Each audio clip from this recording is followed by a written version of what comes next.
keeps you updated. This is Radio Imanzi News in English.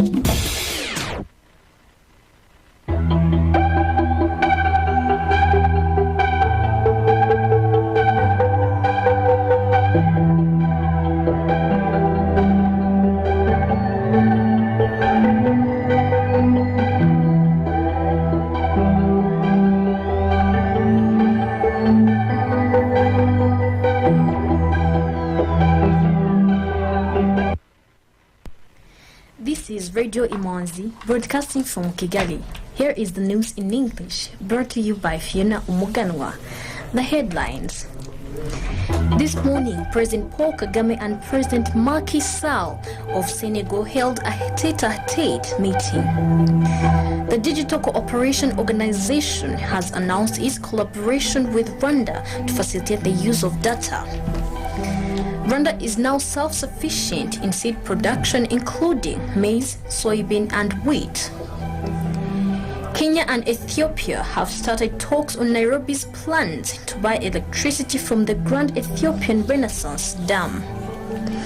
Now the news in detail. This morning, President Paul Kagame and President Macky Sall of Senegal held a tete-a-tete meeting where they discussed continental and bilateral issues. President Paul Kagame later today arrived in the Islamic Republic of Mauritania for a working visit, where he was received by President Mohamed Ould Ghazouani at Nouakchott International Airport. The two heads of state will hold a tete-a-tete followed by a bilateral meeting alongside their respective delegations. Following the bilateral talks, representatives from both delegations will sign a general cooperation agreement, strengthening opportunities for cooperation between the two countries in various fields. Possible areas of cooperation include defense and security, ICT and digitalization, mining, agriculture, investment promotion, and more. Later tonight, President Ghazouani will host President Kagame for a working dinner. The Digital Cooperation Organization has announced its collaboration with Rwanda to facilitate the use of data for innovation in a secure and trusted environment. Let's hear from Honorable Minister of ICT and Innovation, Musoni Paula, on why the ministry is proud to take joint action to tackle data privacy. Law on the protection of personal data and privacy is a significant step in establishing a framework for organizations to safeguard the use of personal data. We will closely work with DCO member states to collaborate and facilitate the use of data for innovation in a secure and trusted environment. Minister Musoni Paula speaking. Rwanda is now self-sufficient in seed production, including maize, soybean, and wheat, and is looking for market for export. The Director General of Rwanda Agriculture Board, Dr. Patrick Karangwa, says after years of spending billions of francs on seed imports, Rwanda has reached a target to become self-sufficient in seeds production and did not import any seeds in 2022 season. Farmers are now happy that they can get seeds at a reasonable price, and seeds are coming at the right time because they are produced locally. They say that since they started cultivating home-produced seeds, the productivity rose to between 2 and 3 times comparing to imported seed yield per hectare. Traders in Kisaro Market in Rudindo district are asking the authorities to install a lighting system inside and around the market. The Kisaro Market is mostly populated by women who sell vegetables and fruits. They claim that the lack of lighting is a major obstacle to their livelihoods and development, which are largely dependent on their businesses which are not operating as they should. According to the Executive Secretary of Kisaro Sector, the lack of lights in the market is due to a malfunctioning power meter, and they are working with the Rwanda Energy Group to get a new one installed as soon as possible. Nyamasheke district authorities called on the Rwanda Energy Group to compensate the residents whose properties were damaged 8 years ago during the construction of power lines. There are around 1,700 people in Nyamasheke district whose properties were damaged by the Rwanda Energy Group during the installation of the power line in the district, with over 1,000 people still owed compensation money. Mayor of Nyamasheke district, Mukamasawa Apoloni, says the delay in compensating the residents has been due to some of the REG staff putting their own interests first and embezzling funds. They are currently being investigated by the Rwanda Investigation Bureau, and advocacy is being done to ensure that the residents are paid as soon as possible.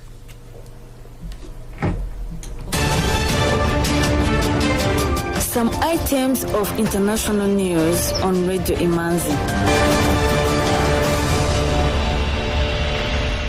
63 alleged Allied Democratic Force rebels and their collaborators were transferred to the Beni Mutembo Garrison Military Court for trial.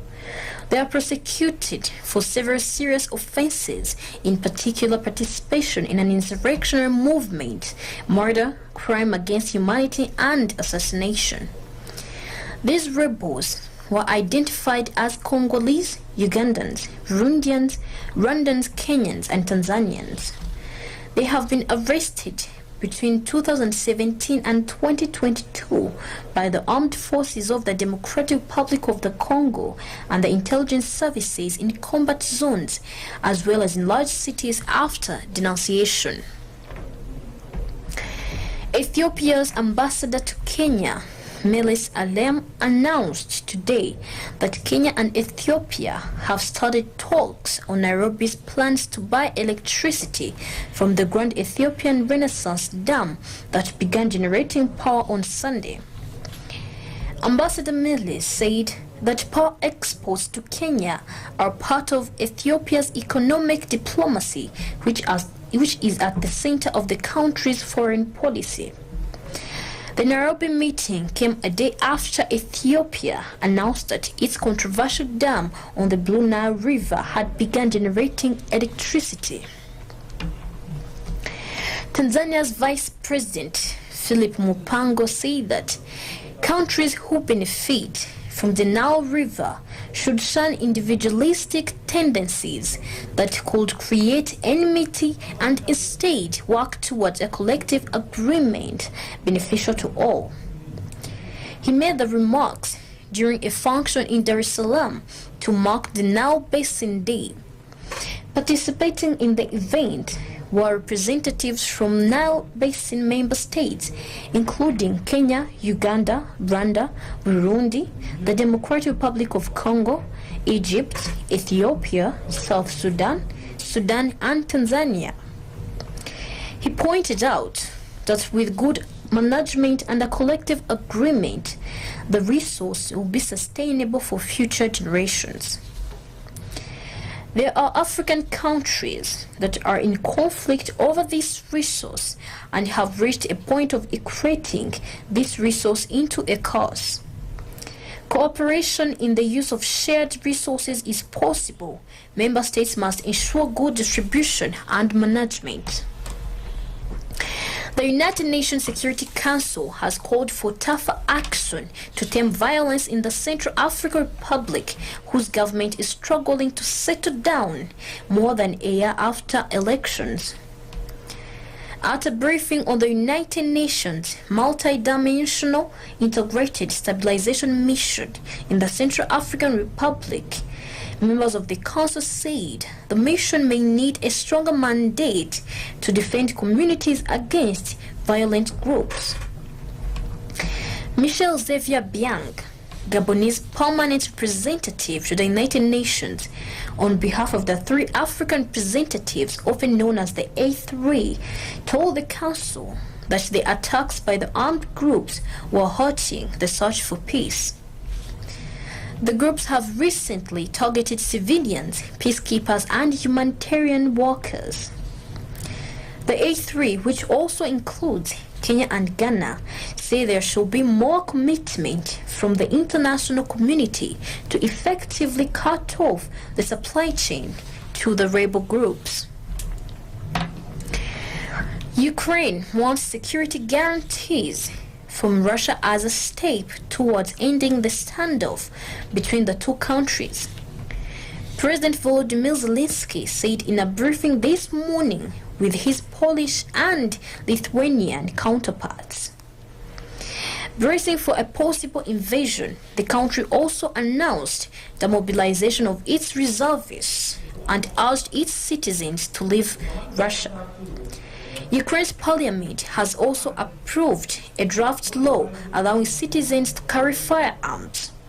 The European Union slapped a first limited round of sanctions on Russia, blacklisting more politicians and banning trade between the European Union and two breakaway regions, Donetsk and Luhansk in eastern Ukraine. The United States President Joe Biden described Moscow's order to deploy troops to Donetsk and Luhansk as a flagrant violation of international law. President Biden also announced the first tranche of sanctions against Russia for the beginning of a Russian invasion of Ukraine and promised that more would follow if Moscow moves further into the country. Economic news is a regular feature on Radio Imanzi.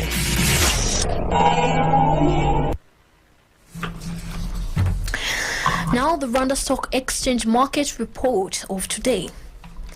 The trading session recorded a total turnover of 13,226,400 Rwandan francs worth of bonds traded in one deal on the fixed income market and 324,000 Rwandan francs from 7,200 shares traded in one deal on the equities market.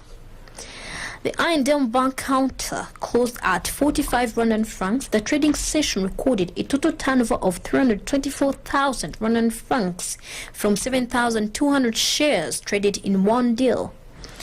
Bredwa closed the counter at 125 Rwandan francs. Bank of Kigali closed the counter at 250 Rwandan francs.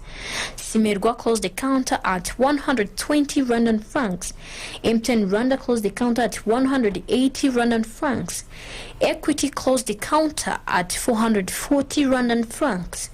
Kenya Commercial Bank closed the counter at 370 Rwandan francs. National Media Group closed the counter at 1,200 Rwandan francs. Uturi Supermarket closed the counter at 140 Rwandan francs, and RH Buffalo closed the counter at 526 Rwandan francs as the market closed. The currency market review of today. The Kenyan shilling buying price was 8.8 Rwandan francs, and the selling price was 9 Rwandan francs. Tanzanian shilling buying price was 0.43 Rwandan francs and the selling price was 0.44 Rwandan francs. The Ugandan shilling buying price was 0.28 Rwandan francs and the selling price was 0.29 Rwandan francs. The Burundian franc buying price was 0.5 Rwandan francs and the selling price was 0.51 Rwandan francs. The US dollar buying price was 1,004 Rwandan francs and the selling price was 1,025 Rwandan francs. The British pound buying price was 1,366 Rwandan francs and the selling price was 1,393 Rwandan francs. The euro buying price was 1,138 Rwandan francs and the selling price was 1,161 Rwandan francs. Today's weather forecast from the Rwanda Meteorology Department. From 6 in the evening to midnight, it is expected to be mostly cloudy in all parts of the country with an average wind speed of between 3 meters per second and 4 meters per second. From midnight tonight until 6 in the morning, rain is expected in Nyaruguru, Nyamagabe, Rusizi, Nyamasheke and Karongi districts. The rest of the country is expected to be mostly cloudy. The forecasted average wind speed is between 3 meters per second and 4 meters per second. The minimum temperature is to be 12 degrees Celsius tomorrow morning in Nyabihu district. With that, we come to the end of tonight's edition.